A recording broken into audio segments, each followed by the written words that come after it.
Sir, काल आपण पत्रकार परिषद घेतली आणि तुमच्या पत्रकार परिषदेचा प्रभाव या ठिकाणी पाहायला मिळत आहे. समीर वानखेडे यांना एक्सटेन्शन देण्यास नकार दिला आहे, काय म्हणतात? NCBचे जोनल डायरेक्टर त्यांच्या कार्यकालामध्ये ज्या प्रकारे फर्जीवाडा करत होते, बरेचसे विषय आम्ही जनतेच्या समोर आणलं होता. त्याचबरोबर विविध ठिकाणी आम्ही लेखी तक्रारी पण केली होती आणि शेवटी आज त्यांना एक्सटेन्शन मिळालं नाही. त्यांच्या मूल विभागाकडे त्यांना वर्क करण्यात आलेलं आहे. निश्चित रूपाने हा निर्णय केंद्र सरकारने योग्य घेतलेला आहे. जरी त्यांच्या एक्सटेन्शन मिळालं नसेल तरी जे काही विषय चूक त्यांनी केली होती, फर्जीवाडा त्यांनी केला होता, त्या बाबतीत विविध ठिकाणी आमच्या कंप्लेंटवर कारवाया सुरू आहे. जात पडताळणी समितीकडे त्यांच्या बोगस सर्टिफिकेटच्या बाबतीत तक्रार करण्यात आलेली आहे. त्याच्यात तारीख आहे, पुढे सुनावणी चालूच आहे.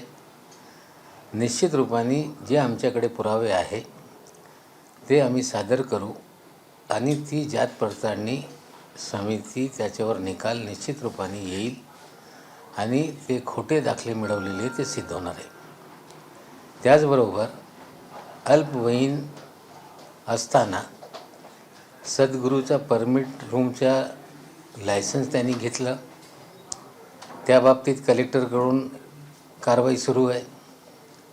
त्याचबरोबर UPSCच्या नोकरीमध्ये असताना केंद्रीय जे त्यांचं मूळ डिपार्टमेंट आहे तिथे त्यांनी स्वतः सद्गुरू बारचा परमिट त्यांच्या नावाने आहे, ते धंदा करत आहेत.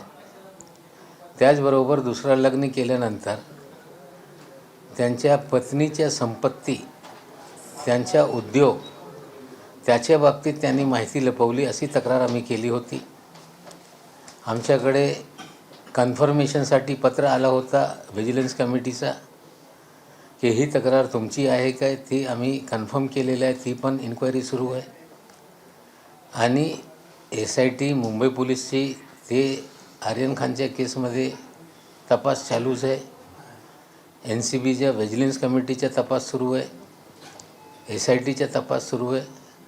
निश्चित रूपाने जे काही मुद्दे मी उपस्थित केले होते त्याच्या पाठपुरावा करणारच आहे आणि जिथे जिथे चुका झालेली आहे, बेकायदेशीर कामं झालेलं आहे, मला विश्वास आहे पाठपुरावा केल्यानंतर त्याच्यात तो सिद्ध होईल आणि त्यांना शिक्षा होणार आहे. वाटतं का हे जे वेगवेगळी प्रकरणं आहेत याचा कुठेतरी फटका बसला आणि त्यांच्या पुढच्या कारकिर्दीला ब्रेक लागला?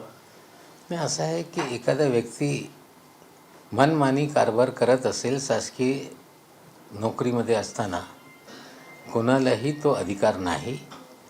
निश्चित रूपाने मनमानी कारभार होता, चुकीच्या पद्धतीने सर्व कामकाज ते करत होते आणि इतकं सगळं होत असताना इतका बेपर्वा आणि मी काही करेल तो कोणी त्याच्यावर लक्ष देणार नाही, हे त्यांचा गाफीलपणा होता. आणि निश्चित रूपाने एखादा अति होते तर त्याच्यावर कोणी ना कोणी समोर येऊन त्याच्या बाबतीत सर्व विषय समोर आणताय. मला वाटते हे होणं गरजेचं होता. त्यामुळे एका अधिकारी मर्यादेचे पुढे जाऊन काम करत असतील तर निश्चित रूपाने त्यांच्यावर कारवाई होत राहत आहे आणि या प्रकरणामध्ये मी पाठपुरावा चालू ठेवणार आहे आणि निश्चित रूपाने जे चुका झालेली आहे किंवा बेकायदेशीरपणाने जे फायदा त्यांनी उचललेला आहे, निश्चित रूपाने त्याचा पाठपुरावा करून लॉजिकल एंडपर्यंत हा विषय मी घेऊन जाणार आहे. काल ज्याप्रमाणे आपण आरोप केला आहे की भाजपचे काही नेते गृहमंत्रालयात जाऊन त्यांना बजावण्याचा प्रयत्न करत आहे, तो प्रयत्न फेल ठरला असं वाटतं या माध्यमातून? निश्चित रूपाने काही लोक लॉबिंग करत होते, यांना एक्सटेन्शन मिळालं नाही. रात्रीच आमच्या सूत्रांनी आम्हाला माहिती दिली होती की यांना रिलीव्ह करणार आहे उद्या. आणि जे आमचे सूत्र आहे हे जे मी बोलत होतो ती सत्य परिस्थिती होती. काल आपल्या माध्यमातून सर्व विषय समोर गेल्यानंतर मला वाटते की जे कोणी यांच्यासाठी लॉबिंग करत होते त्यांनी माघार घेतला असं याच्यातून दिसते. ते नावं सांगतो का? नाही, आता नावं सांगण्याची गरज नाही. जर एक्सटेन्शन मिळाला असता तर फाईल RTIमध्ये काढून सगळं उघड करणार असं मी बोललोच होतो. आता त्याच्यावर निर्णय झालेला नाही तर मग त्याच्यावर बोलण्याचं काही हे औचित्य नाही.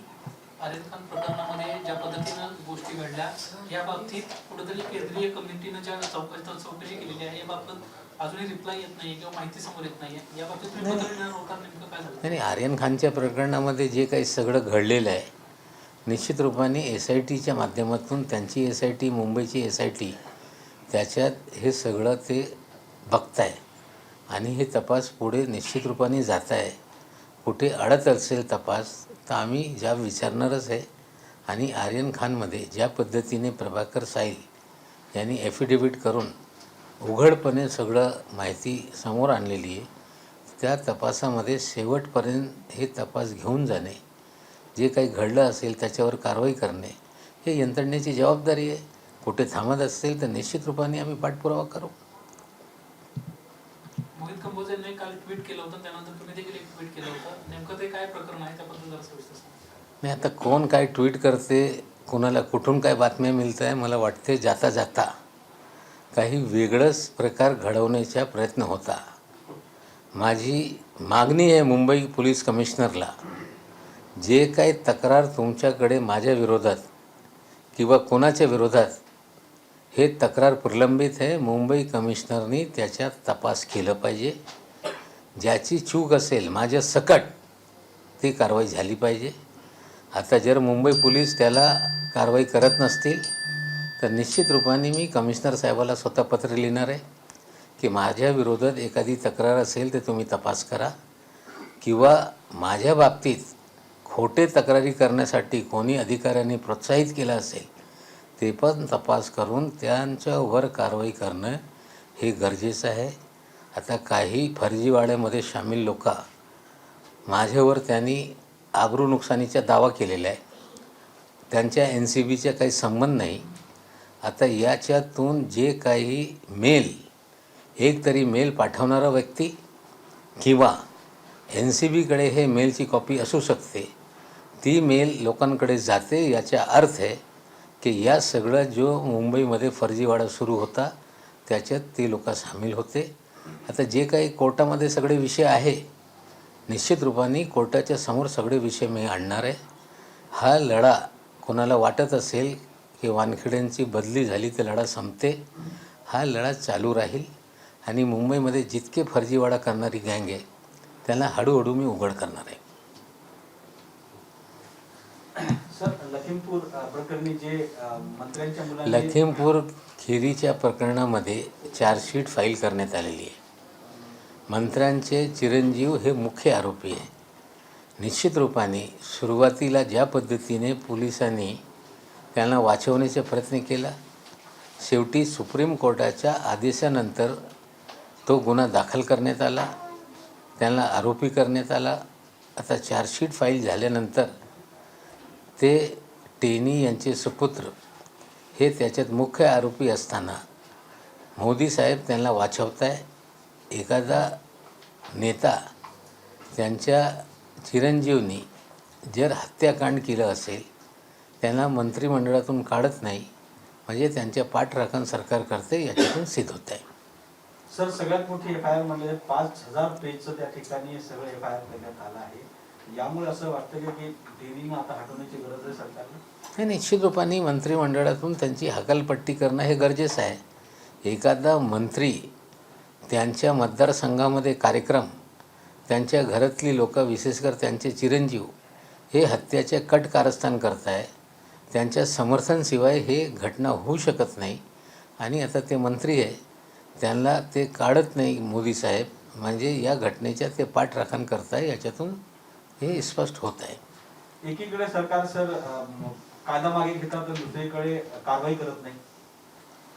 ठीक आहे, मोदी साहेब, मोदी सरकारच्या काय भूमिका शेतकऱ्यांच्या बाबतीत आहे, त्यांची हत्या करायची आणि हत्या करणारा व्यक्ती त्याचे वडील मंत्रिमंडळात काम करत आहे. आता पुढे UPमध्ये निवडणुका आहे, याचा फटका निश्चित रूपाने त्यांचा बसणार आहे. सर, राज्यपाल मलिक यांनी जे विधान केलं की मी जेव्हा पंतप्रधानांना भेटलो त्यांना सांगितलं तर ते म्हटले शेतकरी काय माझ्यासाठी मेले का, ह्या विधानांना तुम्ही कसं बघता? ज्या पद्धतीने सत्यपाल मलिक हे गौप्य विस्फोट करताय, मला वाटते हे अतिशय गंभीर आहे. शेतकऱ्यांचा मृत्यू आंदोलनामध्ये झाला. केंद्र सरकारच्या चुकीच्या धोरण म्हणजे 3 कायदे वेळेवर मागे न घेणे, शेतकऱ्यांचं न ऐकणे, त्यामुळे वर्षभर हे आंदोलनं होत राहिली. त्या आंदोलनामध्ये शेतकऱ्यांचा मृत्यू झालेला आहे आणि त्याचबरोबर लखीमपूर खेरी इथे हत्याकांड झाली. जर या बाबतीत या प्रकारे विधान येत असेल तर मला वाटते हे योग्य नाही आणि जर हे सत्य असेल तर देशाची जनता मोदी साहेबांना क्षमा करणार नाही. अबे वानखेड़े पे हिंदी में बताएंगे कि उनको एक्सटेंशन नहीं दिया गया है, जिस तरह से कार्रवाई हुई। समीर वानखेड़े एनसीबी में आने के बाद पहले दिन से फर्जी मामले बना रहे थे, बेगुनाहों को जेल में डाल रहे थे, कई लोगों को गलत तरीके से फंसाया गया. सारे मामलों को हमने उजागर करने का काम किया और साथ ही साथ नौकरी में रहते हुए जिस तरह से फर्जी सर्टिफिकेट पे उन्होंने नौकरी हासिल की, बार का लाइसेंस कम उम्र में उन्होंने लिया, अपनी संपत्ति को छुपाने का काम किया, ये सभी मामलों को हमने उजागर किया और आज उनको एनसीबी से हटाया गया है. योग्य निर्णय सरकार ने किया है. लेकिन जो मामले हमने जनता के सामने लाए थे उन मामलों को लेके उनकी जो फर्जी जात सर्टिफिकेट है उसका मामला सुनवाई चल रही है. हम भी उसमें कंप्लेनेंट हैं, हमारे वकील वहाँ पे हाजिर हो रहे हैं और हमें उम्मीद है कि उस मामले में उनका जो जाति का प्रमाण पत्र है वो जाली है, ये सिद्ध होगा और निश्चित रूप से उन्हें अपनी नौकरी से हाथ धोना पड़ेगा. साथ ही साथ जिस तरह से उगाही का मामला चल रहा था, 2 SIT है, फर्जी मामले को लेकर एक विजिलेंस कमेटी बनी हुई है और कम उम्र में जो शराब खाने का लाइसेंस उन्होंने लिया था उसकी भी हमने कंप्लेंट की है. उसको लेकर भी जांच चल रही है, उसमें भी कार्रवाई होगी. और संपत्ति छुपाना, कारोबार छुपाने का काम उन्होंने किया था.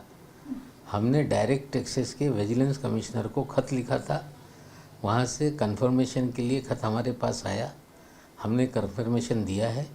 उस मामले में भी सर्विस कोड का उल्लंघन हुआ है और निश्चित रूप से जो भी मामले चल रहे हैं हम उसका पूरी तरह से पाठ पुरावा करेंगे, उसे परसू करेंगे और सारे मामलों को लॉजिकल एंड तक ले जाएंगे. एबीपी माझा, उघडा डोळे बघा नीट.